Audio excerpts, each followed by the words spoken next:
tonight. So watch me bring the fire, set the night light. Shoes on, get up in the morning, cup of milk, let's rock and roll.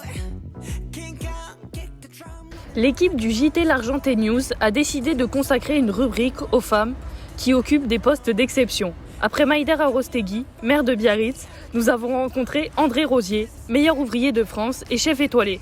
Suivez-nous dans son restaurant Les Rosiers.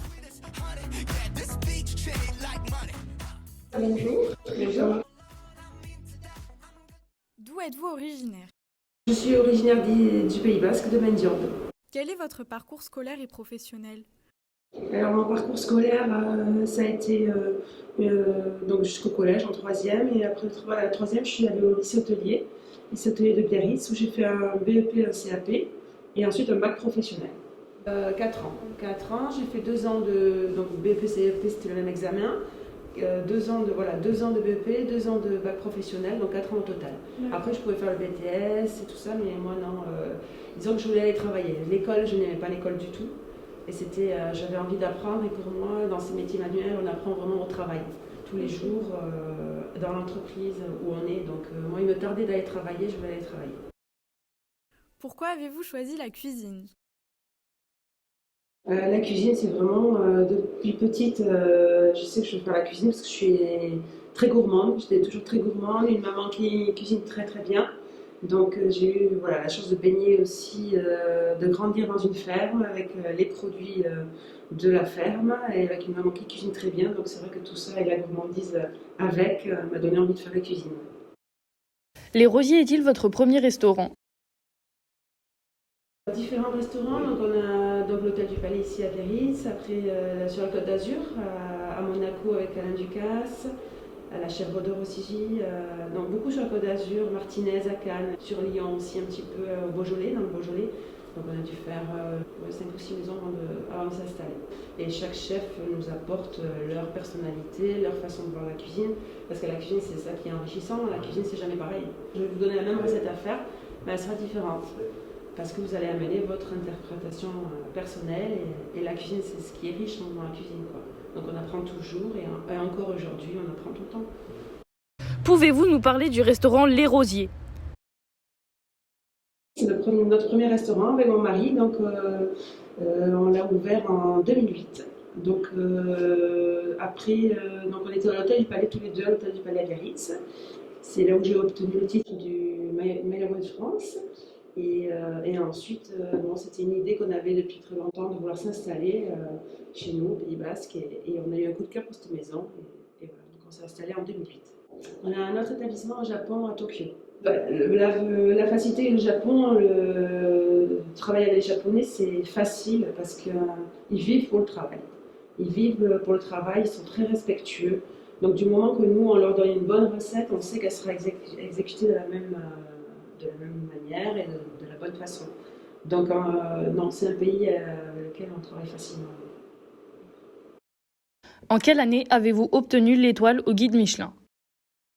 Alors on a obtenu l'étoile en 2009, et nous on est très content d'avoir cette étoile, et on espère, on fait tout pour garder l'étoile que l'on a, mais on n'est pas à la course aux étoiles. Du jour au lendemain, je suis passée de l'anonymat à une reconnaissance du monde professionnel, et c'est vrai que ça a été brutal. Quel type de cuisine proposez-vous? Notre cuisine, il n'y a pas de type, c'est une cuisine franche, je dirais que c'est une cuisine franche, une cuisine où l'on respecte la saison, les producteurs, donc le produit, quoi. On met vraiment le produit en avant, donc c'est une cuisine simple et franche, je dirais. J'aime beaucoup cuisiner le poisson. Moi, j'ai une préférence sur le poisson, les poissons crustacés, c'est vraiment mon petit coup de cœur, quoi. Vous avez cuisiné pour les plus grands dirigeants du monde lors du G7. Pouvez-vous nous parler de cette expérience inédite? C'est vrai que c'est une expérience inédite. C'est particulier, c'est un autre travail parce qu'il fallait envoyer un plateau repas sous forme de plateau repas à des dirigeants du monde entier. Donc il y avait une certaine pression quand même. Et sous une autre forme de travail qu'on a l'habitude de faire ici. Et c'est vrai que c'était un honneur pour nous de pouvoir réaliser ce travail. Avoir un patron et être son propre patron, des avantages et des inconvénients. Les deux. L'avantage, c'est que eh bien, on fait ce qu'on a envie de faire. L'inconvénient, eh bien, c'est qu'on a tous les soucis pour nous. Être chef au Pays Basque. Travaillez-vous avec des producteurs locaux? Oui, beaucoup, beaucoup. C'est une de nos priorités, hein, travailler avec les producteurs d'ici. Voilà, j'ai grandi au Pays Basque, donc j'ai la chance maintenant de travailler avec. Ce sont des amis d'enfance avec qui j'ai grandi. Donc voilà, qui me fournissent par exemple l'agneau, les fraises. Les fraises, elles viennent de Mendiande.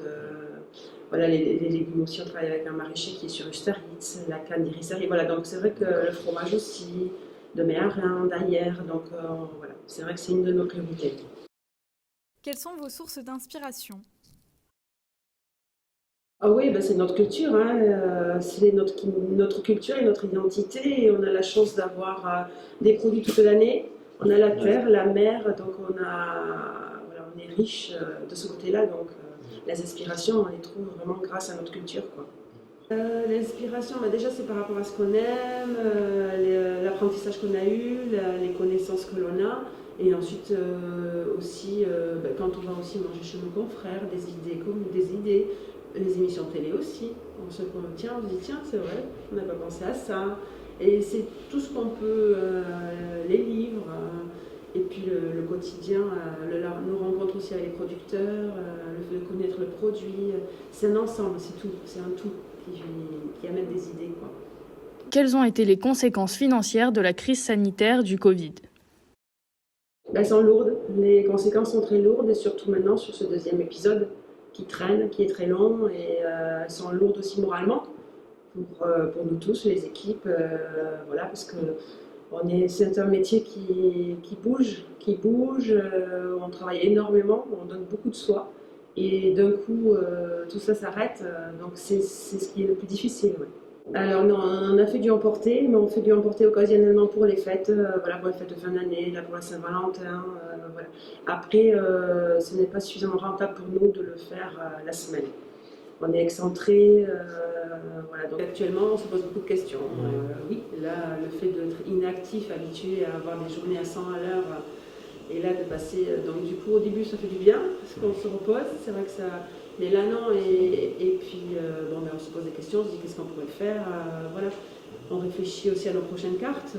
Et donc non, la cuisine, moi, elle est gelée dans la peau et elle me restera, je pense. Que pensez-vous des émissions ou des concours de cuisine à la télévision comme Top Chef? Top Chef est une très très belle émission, très bonne émission, parce qu'elle est composée de vraiment de grands professionnels. Et elle met le métier en avant et les connaissances en avant, donc je trouve ça très bénéfique. Comment arrivez-vous à concilier vie professionnelle et votre vie de mère de famille? Alors j'arrive à la concilier grâce à mon mari, avec qui je partage déjà le métier aussi. Donc on réalise une cuisine à quatre mains. Donc c'est vraiment grâce à ça que j'arrive à tout concilier, parce qu'on travaille ensemble. Et donc on peut se partager pour les enfants aussi. Et pour nous, voilà, du moment où on a eu nos enfants, ça est devenu une de nos priorités, de pouvoir les voir grandir. Et donc grâce à ça, le fait qu'on soit les deux cuisiniers dans la même entreprise, on peut le partager. Y a-t-il des inconvénients à travailler avec son mari? Pour moi, non. J'ai besoin d'être avec mon mari. C'est une complémentarité, un soutien et puis un confort aussi, parce que quand on a des moments de doute, le second est là pour réconforter. Et donc non, il n'y a aucun inconvénient de mon côté. N'est-ce pas compliqué de s'imposer en tant que femme au Pays Basque? Je ne cherche pas à m'imposer. Je ne cherche pas du tout à m'imposer, donc les choses se font naturellement par le travail. Et non, je dirais non, pas du tout. Avez-vous été victime de sexisme dans ce milieu assez masculin? Non, alors moi j'ai eu beaucoup de chance. J'ai eu beaucoup de chance parce que j'ai eu la chance de rencontrer des chefs qui ont cru en moi, qui m'ont beaucoup appris, qui m'ont beaucoup apporté et qui m'ont jamais fait voir voilà, le côté macho, voilà, tout ce côté sexisme. J'ai eu la chance de ne pas le connaître et de pouvoir apprendre mon métier. Voilà. Hormis tout ça, bon, j'ai appris dans la difficulté, mais dans la difficulté qu'est le métier, quoi. Donc, mais voilà, le côté sexisme, je ne l'ai pas connu. D'accord. Merci beaucoup. Merci à vous. 'Cause I'm in the stars tonight. So watch me bring the fire, set the night light. Shoes on, get up in the morning, cup of milk, let's rock and roll.